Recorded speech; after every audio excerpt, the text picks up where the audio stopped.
From downtown Detroit, Local 4 News at noon starts now. Now at noon, the Detroit Medical Center alerting more than 1,000 patients that their health information might have been compromised. Plus, President Trump and the First Lady are back overseas today. We'll tell you why the president made the trip to Europe for the second time this month. And after showers earlier today, it's been a steamy start across Metro Detroit. And boy, did we get those showers. We start in the Weather Center with Paul Gross in for Brandon this afternoon. And we saw some areas getting as much as 3 inches of rain this morning. Are there any flooding concerns? Well, there were earlier. A lot of that has settled down now. But man, as you saw, it came down this morning. Take a look at some of the rainfall amounts. Now, this is, first of all, some of the general amounts across the heart of the metro area. And amounts averaged about a ½ inch to an inch in general across the area. Some of you had less than that. Some of you closer to that 1 inch mark. But notice this little stripe right here. This is where we had our real trouble this morning. Lots of reports. These are radar estimated rainfall amounts. A lot of reports from the radar here of 2 to 3 inch amounts, and even the ones that weren't 2 to 3 were closer to 2. And so I've looked at some of the rain gauge reports this morning, and some of those do match up with these. So this was quite a substantial amount of rain that fell in a very short time. There was a point where I-475 in Flint had 2 to 3 feet of water on it. So this was a big problem. Right now, there's really no problem in terms of precipitation. There's no rain in the area right now, and it's just steamy and hot out there. So through the afternoon, rising into the 80s, the heat index is going to feel like low to mid 90s. There could be a pop-up storm. We'll have to talk about those. We'll do that in about 10 minutes, Everard, but there could be a pop-up storm by late afternoon. I'll be back to give you more on the timing of that in just a bit. Alrighty, Paul, we'll check back in with you. In Lyon Township now, a family is safe after a storm this morning led to lightning striking their home, causing a fire. Fortunately, when firefighters got to the home near 9 Mile and Pontiac Trail, everyone had gotten out safely. Fire crews then moved to the home's second floor where a closet had caught fire. A fire was also found smoldering in a wall that was also quickly put out. The Detroit Medical Center announced today that it has sent letters to patients informing them of a protected health information breach. Now, the unauthorized access of information affected over 1,000 patients seen at a DMC facility between March of 2015 and May of 2016. A staffing agency contracted by DMC notified them that one of the agency's employees provided the information to unauthorized individuals not affiliated with DMC. And police need your help this afternoon finding a man who broke into and robbed a popular club in Waterford Township. You can see the man here breaking into the Shark Club in Waterford, the one on Highland Road. This was back on July 5th. And he rummaged through the business, stealing cigarettes and some cash from 3 different register drawers before leaving through a fire exit door. If you have any information about this, please contact Waterford Township Police. It has been more than 2.5 years since Chelsea Bruck vanished from a Halloween party. That was back in 2014. And today, the man convicted of killing her will likely be sentenced to prison for life. Local 4's Nick Monticelli joins us now from the Local 4 newsroom with the final chapter in this case. Nick? Good afternoon. We are just hours away now from finding out how long Daniel Clay is going to spend in prison. He was found guilty of killing Chelsea Bruck. Her body found 6 months after she disappeared from that Halloween party in Frenchtown Township. Mr. Clay, did you cause Chelsea Bruck's death? Yes.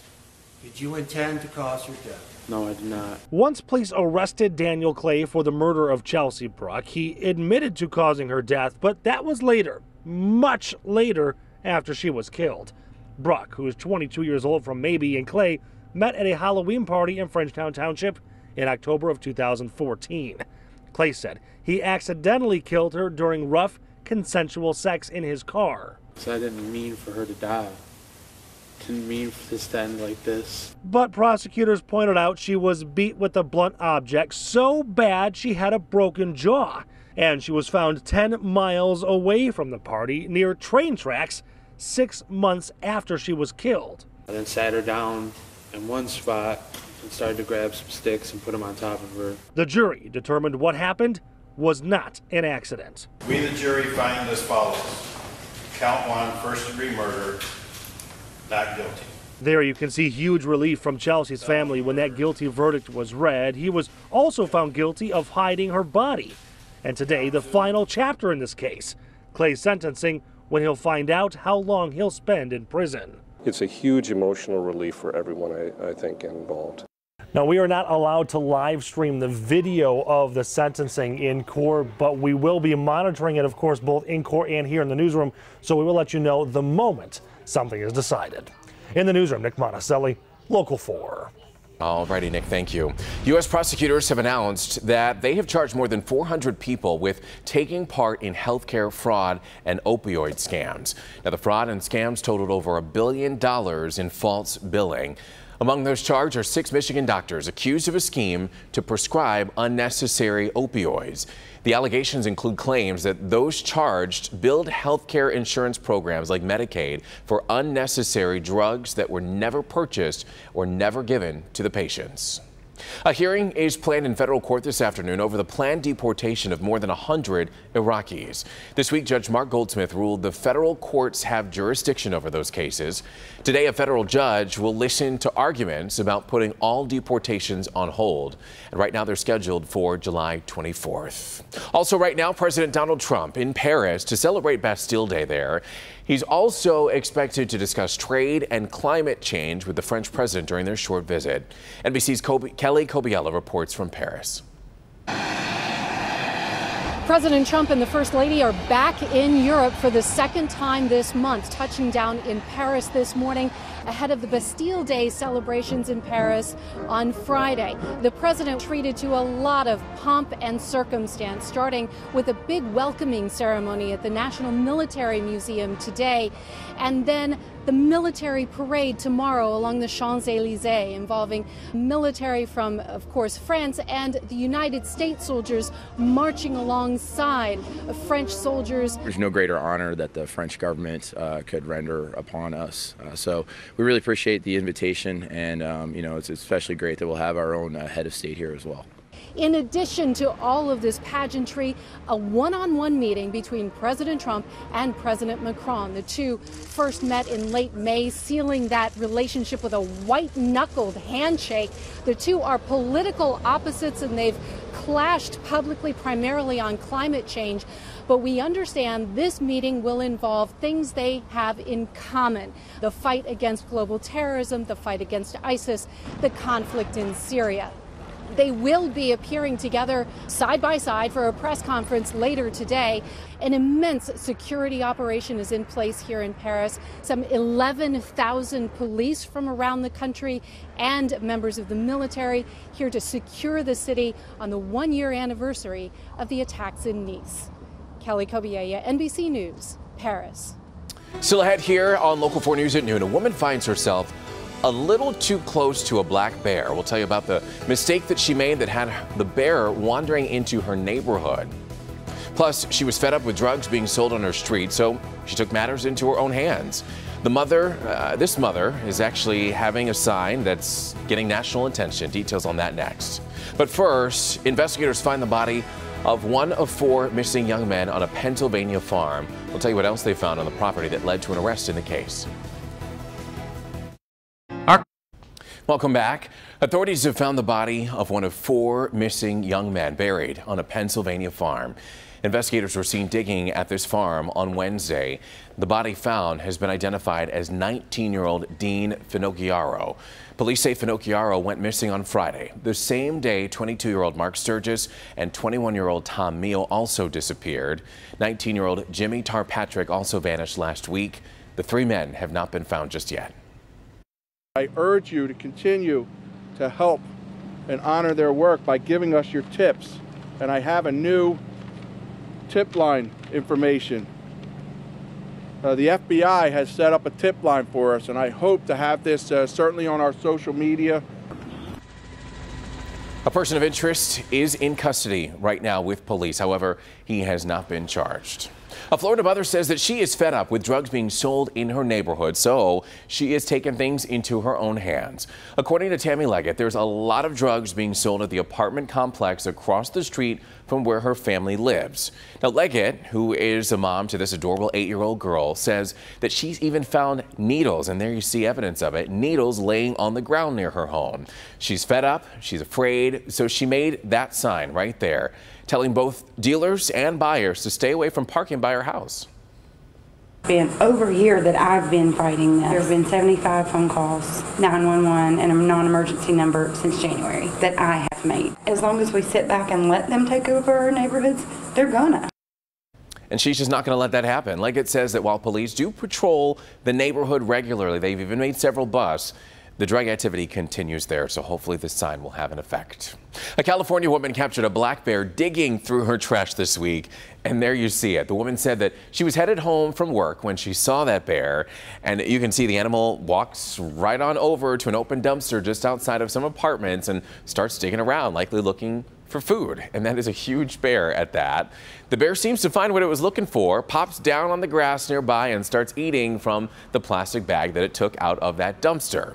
Now, because of the bear population in that area, the dumpster actually has a lock on it, hoping to prevent bears from coming into that neighborhood and digging through the trash, but, well, somebody left the lock open. New at noon. Your ride needs help? Well, how do you avoid getting ripped off when you go to the garage? Now the experts revealing insider secrets, what you need to know. It's part of a Help Me Hank special report coming up. And not much happening in the area right now, but a few pop-up storms are possible later. We need to keep an eye on those, and I'll have the details on that just ahead. The decision just hours away. Will the Michigan Parole Board release Richard Wershey? I would say I'm cautiously optimistic. Locked up for 29 years, longer than any nonviolent juvenile offender ever. Enough is enough. He spent enough time for what he did. The defenders take you inside the Parole Board's long-awaited decision on White Boy Rick. I don't want to be in prison any longer. I've been in here more than enough time. Tonight at 11. It's a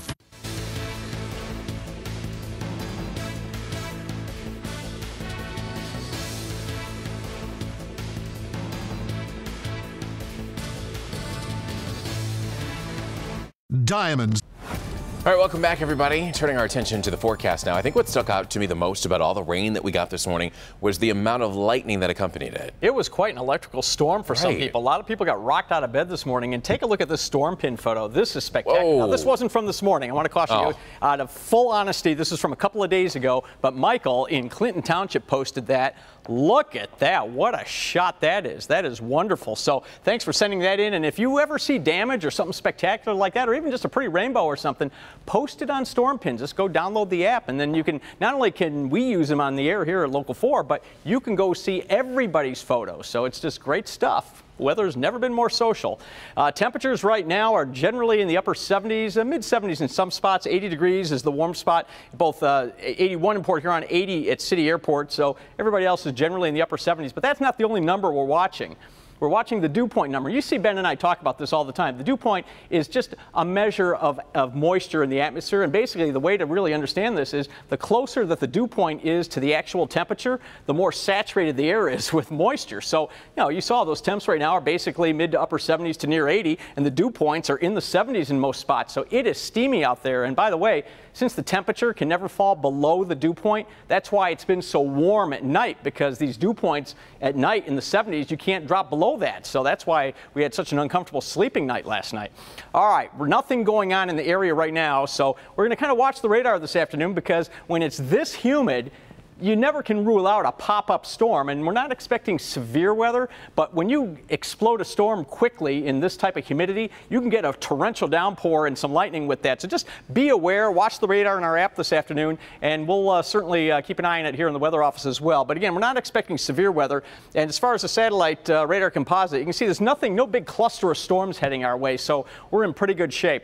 So here is the model for late this afternoon, and you can see there are literally just a few scattered showers or thunderstorms, and even at 10 o'clock midnight hour, a couple still left, although less numerous. And then as we move into the day tomorrow, again, just a couple of little spits, little sprinkles up there and in the thumb, and really not a whole lot going on, maybe a sprinkle in the afternoon. But I think really tomorrow should be a mainly dry day. So we'll see a lot of clouds to start and then some sun develop. So again, just watching for an isolated pop-up storm this afternoon. Looks like mid-80s for a high. It's going to certainly feel warmer than that with all that humidity. And it's just not going to get any better until we get to tomorrow. Look at that, 78 for the high, the humidity dropping. Saturday looking like a tremendous weekend day. Oh, what a great day. 82 with low humidity, a lot of sunshine. Could still see a thunderstorm on Sunday, but then we get back to the sun for Monday, Tuesday, and Wednesday. And look at the temps, Evrod. After a brief cool down this weekend, we're going to go right back up to near 90 by the middle of next week. And I will take it. Paul, thank you. So there is a reason that most of us don't do car repairs ourselves. Chances are we can't. Well, that's also because we're not experts. But can most so-called experts actually be trusted? Let's turn things over to Hank Winchester. He investigates. You're having car problems, you're not exactly sure what's wrong, and you certainly don't know how much this repair is going to cost. How do you avoid getting ripped off at the local garage? Well, here's important information for you. When you're looking for a repair shop, make sure you do your homework. Check out the facility's website, look online for reviews. When in doubt, go with a referral from a friend or family member. Annual maintenance is key to make sure your car stays in tip-top shape, and it will help keep you ahead of any possible problems. It's more than just an oil change. They can constantly, obviously, every 3,000 or 5,000 intervals, look and see if you're getting close to brakes, if you're getting close to needing tires, because we always would measure the wear. And which vehicle is it? Always ask questions at repair shops. Ask, why do you need to do this repair? What are you going to do to fix it? A major red flag? The cheapest price is usually not the place you would want to be. You don't want to end up getting something super cheap, because then you have a super cheap part and it most likely will fail prematurely. And remember, all licensed facilities have to have displayed in a conspicuous area, is generally behind the counter, of the mechanic's licenses and the facility's license. It's your vehicle and your money. If you don't get a straight answer, just walk away. Second opinions from other car shops are always a good idea. We have more information, tips from the pros. You'll find everything you need to know on our website, clickondetroit.com. Just look under the Help Me Hank tab. I'm Hank Winchester. Back to you. A lot of good information there, Hank. Thank you. Let's turn to good health now. We have a warning for parents about their child and trampolines. A lesson that Caitlin Hill learned pretty hard, the rough way. Her son, her 3-year-old son, broke his femur while jumping at a trampoline park down in Tampa, Florida. And now, as you just saw there, he has to wear a cast from the waist down. And as you can imagine, Hill says that this accident has turned their lives upside down. Doctors now are saying that children under the age of 6 should not be using those trampolines. They say the repetitive motions from bouncing can lead to bones twisting, or in worst case scenarios, breaking. Definitely want to pay attention to that.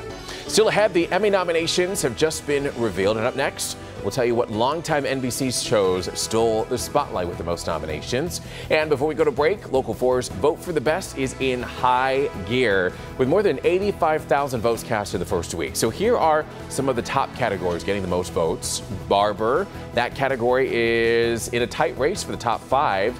Then the category of burger, best burger, always a very popular one. You can cast your vote now by going to clickondetroit.com/vote for the best. 100 points.